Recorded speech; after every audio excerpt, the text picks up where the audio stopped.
about this tokenization, and I hope you had a good lunch. Let's go over this topic, how tokenization unlocks the liquidity of the world's wealth. So, my name is May, and my background is in engineering, and then I study business and managerial economics. Then I worked for the bank, and I helped in a developing company to develop on the back-end system, cash management system for the bank. And from that time onwards, how can I just... Okay. So from that time onwards, I have one question in my mind: what is money? And it's quite a philosophical question, but I did put myself into the economic school and try to get myself into the financial system to find out the answer. And throughout the time, there was a split in the technology and in the financial system.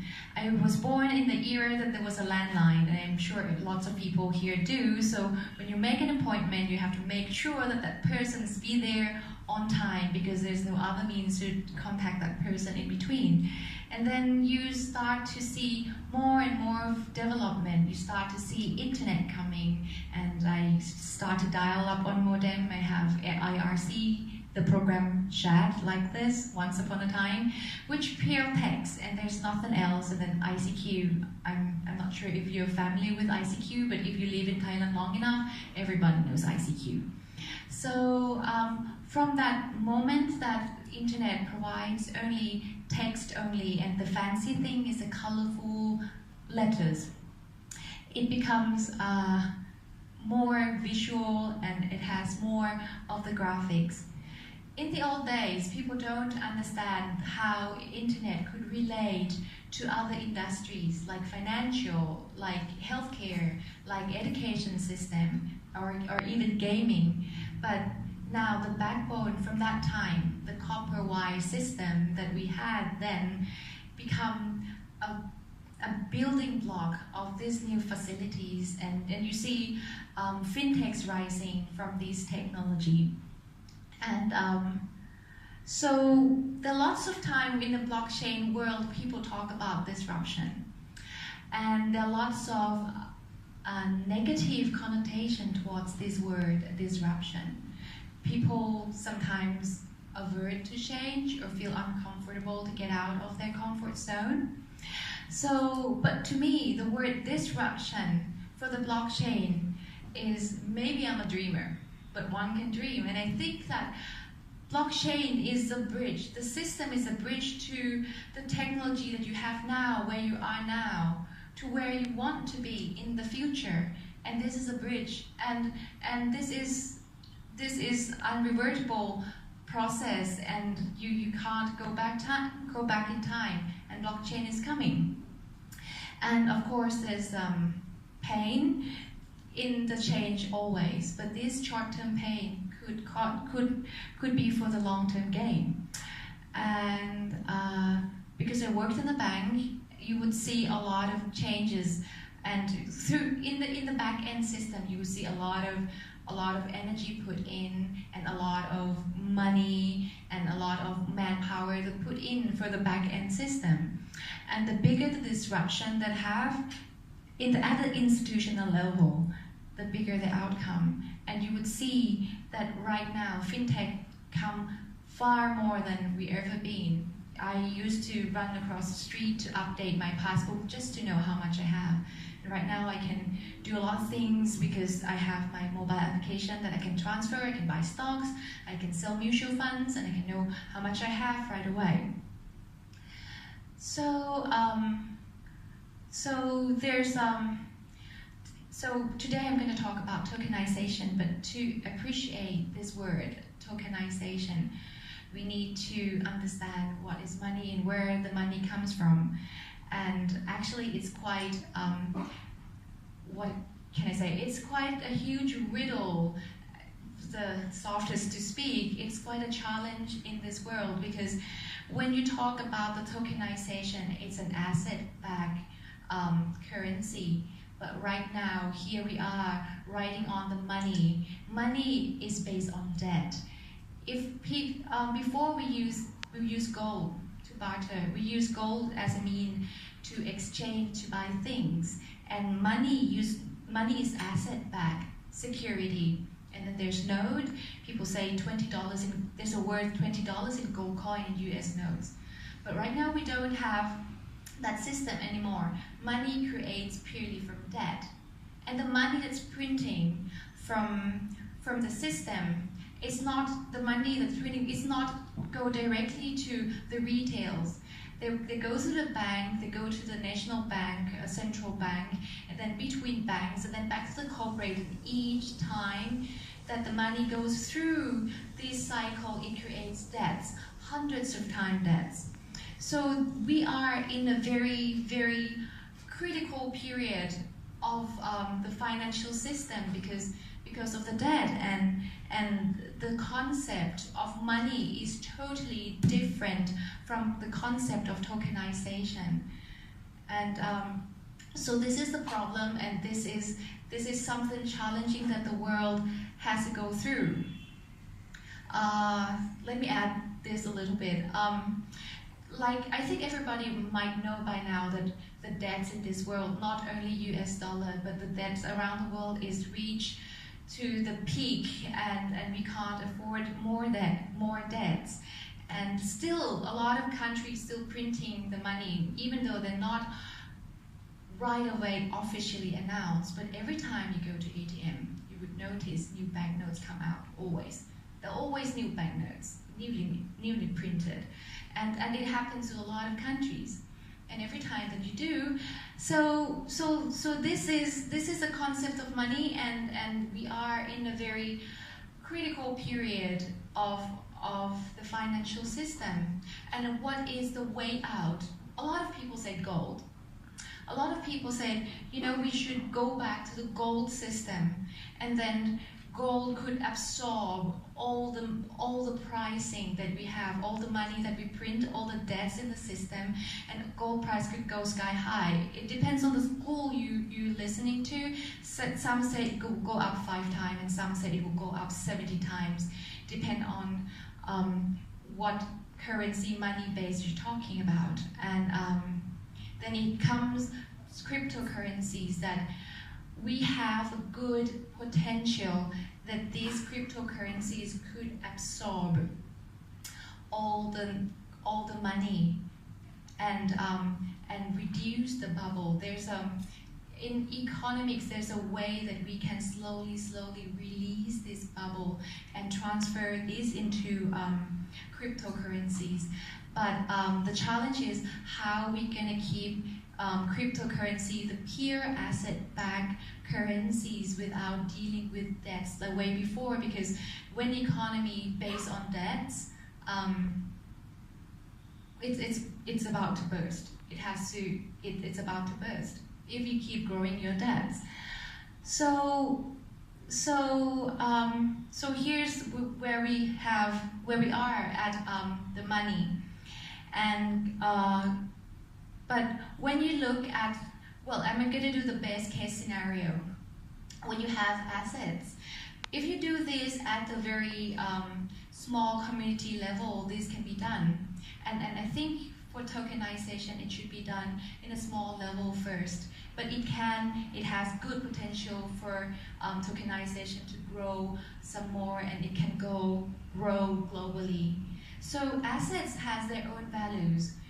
Despite what is the inflation, gold has its own value, my house has its own value, my car, your cars, and your ideas has their own values, and then lots of things can be tokenized. Maybe ideas not just yet, but lots of things can be tokenized. These assets can be liquidated and to use as money, and it's going to be secure. It's going to be security-backed asset, because you have something real, something tangible to back your money up, unlike what fiat currency that we're using today. So how can we liquidate our assets transparently and efficiently? I think a lot of people, most of you are an expert. We use blockchain-based tokenized assets So we use this because it's unchangeable, it's secure, it's transparent, and it's traceable. But still, there's a lot of question on transparency, how transparent is good enough, how traceable is good enough. Like this morning, I've heard one speaker say, you know, if it's so traceable, you know, some privacy doesn't want to be, a lot of people doesn't want their privacy to be released and traced all the time. So, in short, what is tokenization? Tokenization is a way to digitize real assets so that they can be transferred, or traded transparently, securely, and efficiently on a digital platform. Global economy is undergoing a digital transformation, but digital transformation isn't about internet revolution. It's about using the latest technology to do what you already do, but better and efficient. So I'm looking at this from the tokenization point of view and disruption point of view, that I don't see the world changing in a way that people change the core belief or core behavior, but it's going to bridge what we already have to something more efficient. So when we talk about the tokenization, and this is a very a utopia kind of example, but we can tokenize the world eventually, because from my point of view, I don't think we can have any other way but implement blockchain into the system. And cashless society is important. I think paper money is going to be less and less because a lot of things, and one of the reasons is because of the debts that I was talking about too. So how much is the world's worth? It's difficult to find that out, really. So I just bring some numbers so that you can have some ideas on how much assets that you can tokenize. So real estate. When you put everything together, residential estate, global real estate, commercial real estate, and agricultural land and forestry, it's about $228 trillion. And this information is 2017. There's outstanding securitized debts, and there's equity of 70 trillions, and gold for 6.5 trillions. And this is the big picture. This is a big valuable assets on the planet. But even with small things that we should start to tokenize first, like something like agriculture micronutrients market, which not a lot of people talk about this, but it's worth a lot of money. It's like $3.6 billion, and this also can be a project to be tokenized. So we talk about the assets, and we know how much things worth in this world, and a lot of things can be tokenized. So the potential is there, and liquidity is important.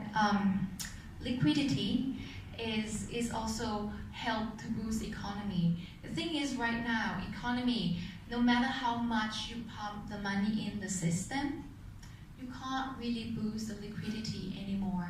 You can't, because the money doesn't go to the retail.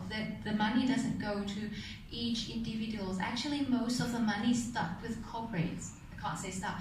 The money stay with the corporates. The money stay with the big guys. So no matter how much you pump money or print anymore, it doesn't really help pushing economy. But if you go to the real sector, and this is why I think America trying to, this is beside the point, but I think this is why America trying to become the producer themselves by using a lot of tax war and things to try to get the production back and try to be the producer, because the only answer to the economy is go through the real sector to something real, to something tangible, because debt cannot boost the economy anymore. So to unlock the assets in the world, to create the liquidity would definitely help boost the system because it's backed by something real.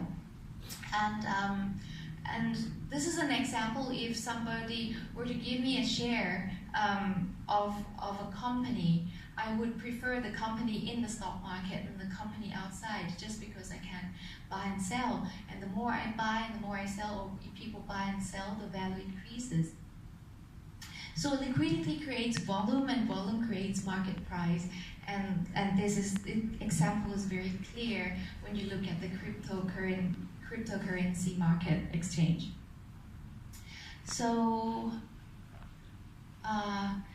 But there are lots of things that can be tokenized, and it gives not only the cash value or the economic value, but it helps the society intact, and it would help the moral of the people. So from I'm not going to talk from the technical point of view or money point of view, but imagine if there's an indigenous tribes, their people own their ancestral land. They don't want to sell the land, but there's something in the land, maybe minerals, might be some crops, some agricultures. So these land can be used, and there's some products they can use through smart contracts, secure their land. They don't have to give their land to anybody. But the profit, the products that they have, they can use it to tokenize, and they might want to trade it with mineral company, and trade it and exchange it for something that they can use, like healthcare, schooling for the children. And imagine if there's some bands, artists, the soulful band that really want to create their artwork, that they want to create the music piece, and they don't want to sell their artistic integrity to the big agents. They don't want to play similar pop song all over again. They can tokenize their band also.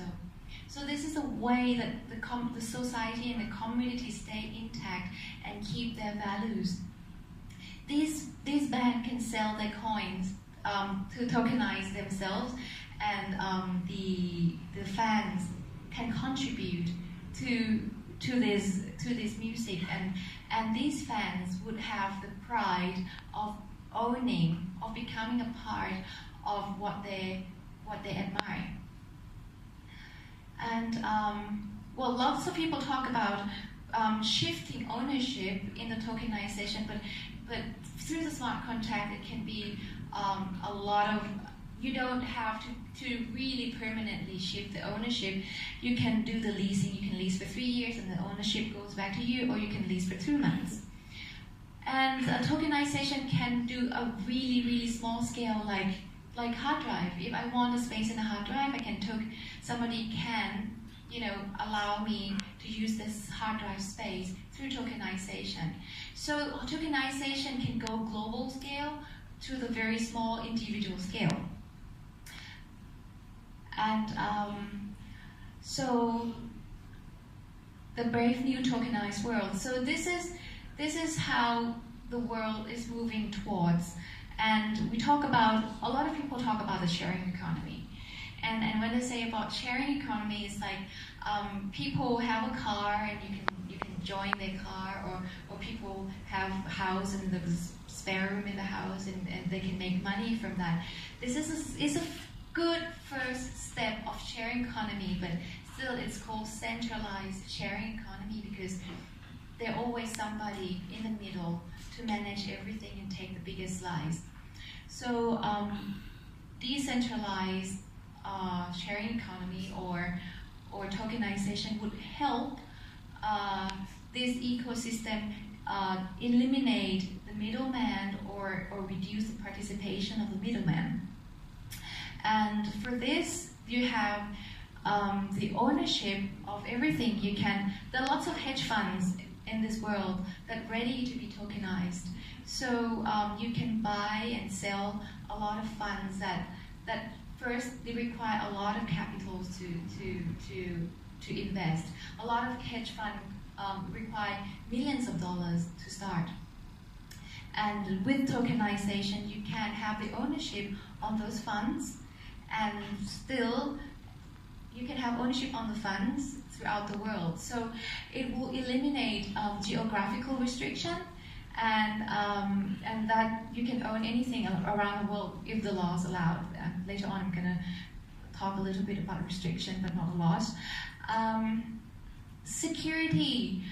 This is very interesting topic because yes, blockchain is secure and it's unchangeable and you can trace, and so one part of it is security. But from the business point of view, well, assuming if I have a house and I want to tokenize my house. I mean, I have a house for rent. This is my investment, and I want to tokenize this investment. So I want to liquidate this, tokenize, and put it around the world. I want a house in Brazil to invest, and I want to put some shares in a house in India and in China. So so I can distribute and diversify, but who's going to manage these houses? If I tokenize my house and about 200 people own my house, am I the person who going to manage the house?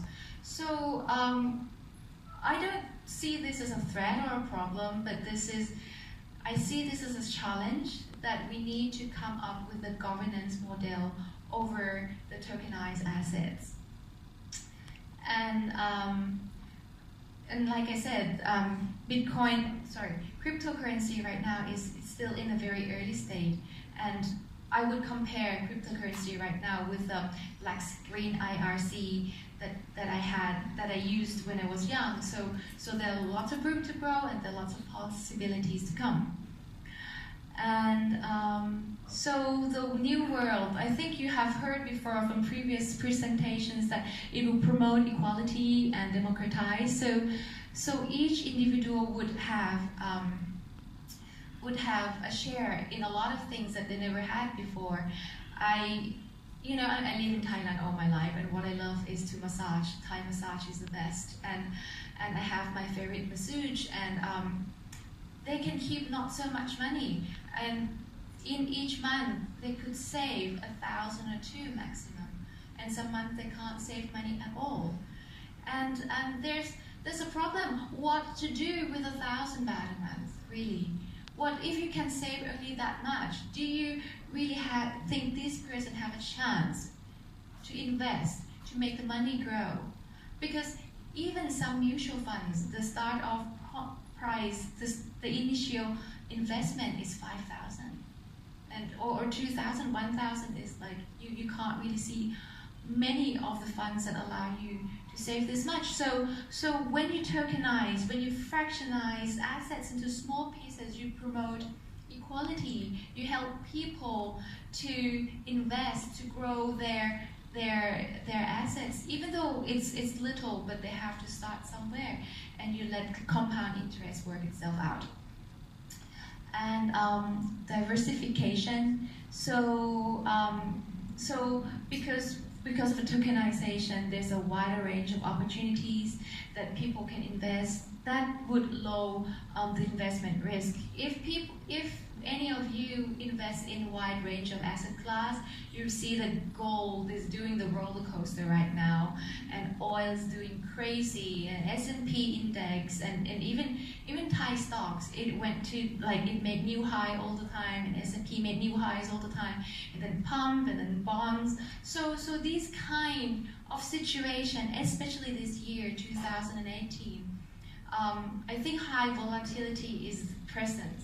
And diversification is the key, and it's not going to stop at 2018. It will come more and more, and I think the best way to secure not somebody else but our assets too is through diversification. And where we are now, well, we've already heard a lot about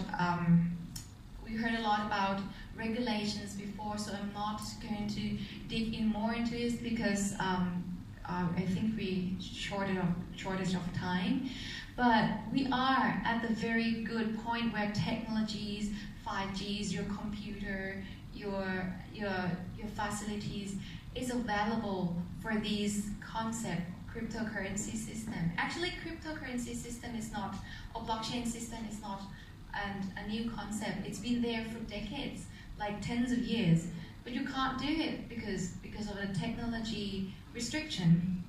And right now, I think we are in the most interesting era of one of the most interesting era of human time, because we're gonna see a lot of change in the money and financial system, and also technology is in the crossroad, and it's gonna start a leap forward.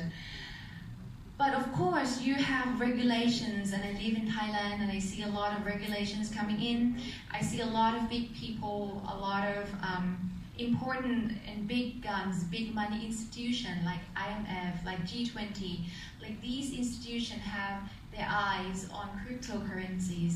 And yes, they say we want the regulations, and one interpretation means I accept everything, but this is the concern. I think the ones that are involved with the crypto or blockchain system should be aware that right now, if you look at the gold price doesn't go anywhere, even though the money was pumping in the system, and the gold should reflect its true value, but it's quite stable compared to inflation that happens in the world. What happened? Gold is manipulated through a lot of financial tools. You have gold futures, you have a lot of things to keep gold price stabilized. And right now, when the big money comes in, you would see a lot of financial tools. Bitcoins already have futures, and that would definitely control the price of Bitcoin. And Ethereum soon going to be in the market too, available for the future, and you can short and long Ethereum as well. So yes, we are in a very interesting period, but from the financial point of view, the regulations are going to try to accept and control cryptocurrencies in a lot of ways, including try to stabilize the price or even manipulate the price. So, so there's a response from people. IMF, Christine Lagarde say, we need cryptocurrency regulations. G20 said we will not ban, but regulate the market. They open up, but bear in mind that by opening up means more control on the cryptocurrency system. So our questions are how we're going to stay here and still equal, still democratize, and keep the fairness in the system. And so we look at this map, and this is going to be my last slide. So this map going to show the green ones are the ones that it's a big Bitcoin legality around the world. The green ones are the ones that already accept Bitcoin, and the red one is illegal, and the pink one restricted. It's quite irony. You see, the Russia is red and China is pink, and everybody knows where crypto made a lot of money in the cryptocurrency comes from. You can't really stop them. But that's not my point. My point is you see how green it is and how much the regulators in the world trying to have their eyes and have their hands on this. So the questions fall down to us. How are we going to keep this fair? How are we going to keep this democratized? And how we can maintain the equality in the system. It's going to be lots of big waves hitting this way. It's going to be a very interesting journey, but I hope you enjoy the ride. Thank you very much. Yeah, that was a very informative session from you, May. Thank you so much for your talks. Now I'd like to call Veeran Gandhi to felicitate Ms.May.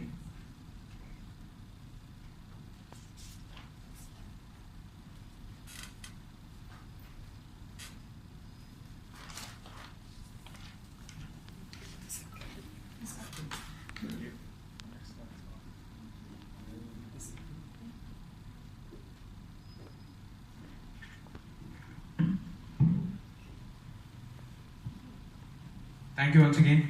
So our next topic is on tokenizing. Hello. Yeah.